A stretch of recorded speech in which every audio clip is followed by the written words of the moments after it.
Ladies and gentlemen, welcome to my channel, because in this episode I'm going to make a wrought iron snake.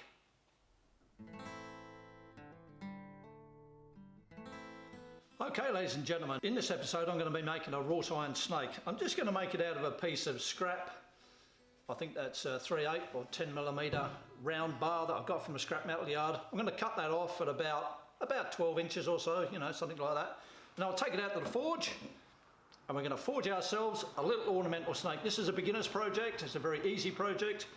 Part of this forging was what I did on my very first day when I started learning blacksmithing. So it is the ideal project for a beginner to get started with. And you end up with something nice.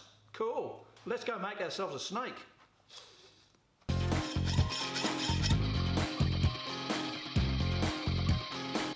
Okay, ladies and gentlemen, I just briefly wanted to mention the end of this, which I just cut off with a hacksaw. It's very, very sharp, and you can easily cut your hand on it if you're handling this end of it. So what I do is I always pin that over cold with my hammer before I get forging. I'll do that now.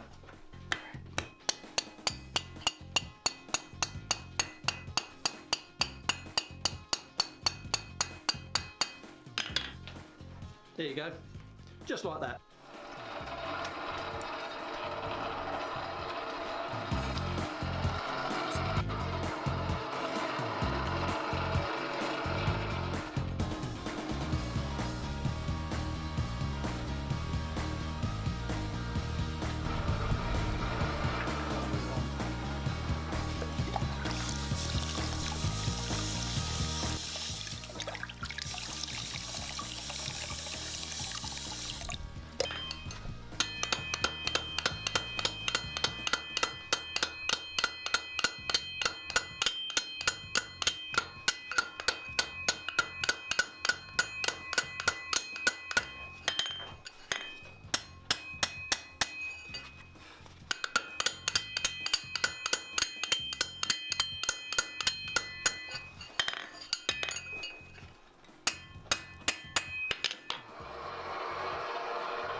So ladies and gentlemen, what I've done so far, I've taken my 12-inch piece of 3/8 round bar, that's 10mm, and I've upset the end. And during that upsetting operation, I began to tip in so that when I hit it on the anvil, the force is directed straight up the centre. If you leave it all flared out like a mushroom, it tends to wander all over and you're constantly chasing it. So tip it in a bit. And this helps actually, because we're now going to start to make the snake's face. So it's going to be basically a sort of a conical long point with a flat end on it. This isn't supposed to look like a real snake. It's supposed to be like a kind of like a cartoonish parody of what a snake sort of looks like. And it's only an ornament, but I think they're fun to make. And so we'll get onto that part now. We're going to thin down the neck just behind what's going to be his head. We're going to draw his face out, blunt his nose for him, and then we'll take a look. If that looks right, we're going to heat it up again and punch in some eyes and some nostrils, and then that's basically the snake's head done. So we'll start doing that now.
Once we've done this tile, I'll just crunch him a little bit.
Face and turn him a little bit. You can have a doing.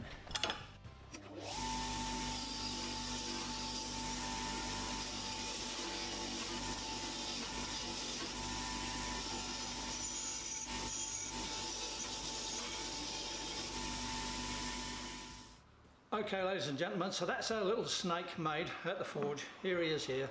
Give you a close-up of this in a minute. It's a very basic and simple project that a person could do literally on day one. On my first day when I was first learning blacksmithing, this was kind of what they got us doing. What we were doing was pointing and upsetting. So okay, I've got a point on here, day one. I was upsetting on this end, that's a day one exercise. After I'd learnt blacksmithing, a couple of new guys had turned up to the forge one day and the chief instructor got me to show them day one, right? Now when I went home at the end of my day one, I had nothing. I just had a plain 12-inch piece of round bar which I'd upset back into itself after I finished doing a point. And I thought that was a bit pointless actually, a whole day's work with absolutely nothing to show for it. So when these two new guys turned up, I got them doing some pointing, got them doing some upsetting, I got them to tip it in, I punched some eyes into it, I said, look, you've made a snake. I thought that was absolutely fantastic. They took their snake home to their family and showed them, you know. But the main reason why I'm doing this particular project right now is because this upsetting operation on the end of here, when we make the little snake's face, we've upset it, we've tipped it in a little bit, we've tipped it down like that. That is very, very close to the scarf that you would make if you're forge welding tongs. All you'd have to do is beat that little bit in on the end there. And then you would simply use that part forge welded onto the rest of your tong up the front there. I've welded this on there because I wanted to show it to you. When you start doing your tongs, that's why it's good practice. Snakes are a really fantastic little thing to make. You can give them as gifts, you can give them to friends or whatever you like. You can even sell them at markets. I've sold hundreds of those, you know, people love them. So that's the end of this little video, folks. I hope you enjoyed making the snake. I hope you see the relevance behind why it's important to do this kind of practicing, because it sets up your skill set for later on for doing the most difficult part it seems that beginners have with making tools, and that is forge welding tongs and making tongs. I know I struggled with it for a long time, and I just seemed to click one day and I seemed to get it. So that's the end of this little video, folks. Thanks very much for watching. Me and my snake are out of here. We want a beer. Thanks very much for watching. See you later.